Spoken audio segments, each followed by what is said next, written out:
ប៉ាលុយតដាលេងកូនធ្វើម៉េចខ្ញុំតែតែខ្ញុំទៅដែរប៉ាលុយមានស្អីកូនធ្វើម៉េចជឿមក ជំរាបសួរម៉ាក់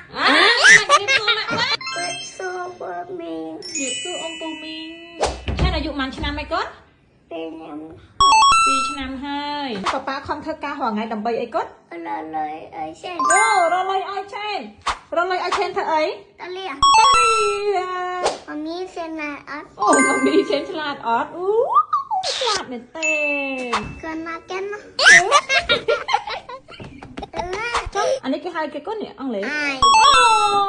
ចេះចៃអង់គ្លេសថាម៉េចកូន បាណាណា អាយ៉ូក្រូចអង់គ្លេសថាម៉េចកូន អត់លេ អូឆែនប៉ាលុយតដាលេងកូនធ្វើម៉េច ខ្ញុំតែតែ ខ្ញុំទៅដែរ មិនចាំប៉ាលុយមានស្អីកូនធ្វើម៉េចជឿមក ជំរាបសួរម៉ាក់បាទ ទឹកដកហ្វូម៉ូតធ្វើឲ្យក្មេងរឹងមាំសុខភាពល្អឆ្លាតវៃ